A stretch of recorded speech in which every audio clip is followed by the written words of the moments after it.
ಭಾಷೆಗೋಸ್ಕರ ನಿರಂತರ ಹೋರಾಟ ಮಾಡ್ಕೊಳ್ತಾ ಇದ್ದಾರೆ. ಈ ತಿಂಗಳೇ ಅವರು ಮೈಸೂರಿನ ಅತ್ಯುತ್ತಮವಾದ ಒಳ್ಳೆ ಕಾರ್ಯ ಮಾಡಿದರು.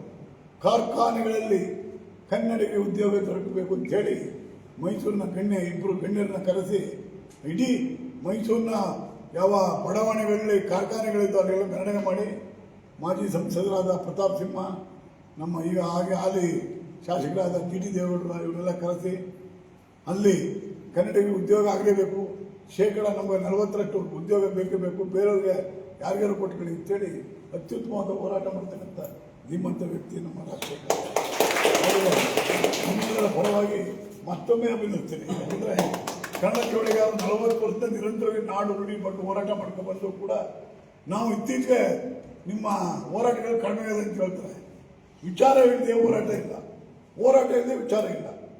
ಒಂದು ಎರಡನೇದೇನು ಅಂತಂದರೆ, ನಾವು ಹೋರಾಟನ ಕಡಿಮೆ ಮಾಡೋದು ಅಂದರೆ ಸುಮಾರು 96 ಕೇಸ್ಗಳಿದೆ ಮೇಲೆ. ಈಗ 12ಕ್ಕೆ ಬಂದು ನಿಂತದೆ. ನಾಳೆ ಬೆಳಗ್ಗೆ ನಮ್ಮ ಚಂದ್ರು ನಾನು ಇಬ್ಬರು ನ್ಯಾಯಾಲಯಕ್ಕೆ ಹೋಗಬೇಕು ಅಂತಿದ್ರು. ತಿಂಗಳಿಗೆ 15 ದಿವಸ. ಇವತ್ತು ನಾವು ನ್ಯಾಯಾಲಯದಲ್ಲಿ 15 ದಿನ ನಿಂತ್ಕೊತೀವಿ. ಭಾಳ ಜನಕ್ಕೆ ಗೊತ್ತಿಲ್ಲ.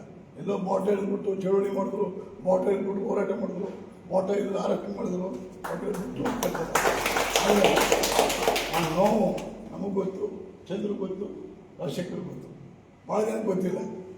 ನಿಮ್ಗೆ ಇತ್ತೀಚೆಗೆ ನೀವೆಲ್ಲ ಗೊತ್ತಿದೆ, ಇತ್ತೀಚೆಗೆ ಬರ್ತಾ ಇದ್ದೀರಿ ನೀವು. ಆದರೆ ನಾವು 40 ವರ್ಷದಿಂದ ನಿರಂತರ ಹೋರಾಟ ಮಾಡ್ತೀವಿ ಬಂಧುಗಳೇ.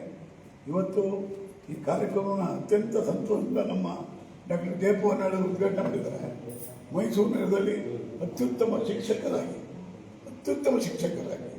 ಜೊತೆಗೆ ನಮ್ಮ ಕನ್ನಡ ಸಾಹಿತ್ಯ ಪರಿಷತ್ನ ಗೌರವ ಕಾರ್ಯದರ್ಶಿಗಳಾಗಿ ಬಹಳ ಕನ್ನಡ ಸೇವನ ನಿರಂತರ ಮಾಡಿ ಈಗ ಮೈಸೂರು ಜಿಲ್ಲಾ ಮೈಸೂರು ನಗರ ಶರಣ ಸಾಹಿತ್ಯ ಪರಿಷತ್ನ ಅಧ್ಯಕ್ಷರಾಗಿ ಮೊನ್ನೆ ಆಯ್ಕೆಯಾಗಿದ್ದಾರೆ.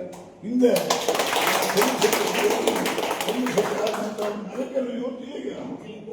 ಚಂದ್ರಶೇಖರ್ ಇದ್ರು, ತದನಂತರ ಬೇರೆ ಆದರೂ ಈಗ ನಮ್ಮ ಈಗ ಇವರು ಅಧ್ಯಕ್ಷರ ಆಯ್ಕೆ ಇದ್ದಾರೆ.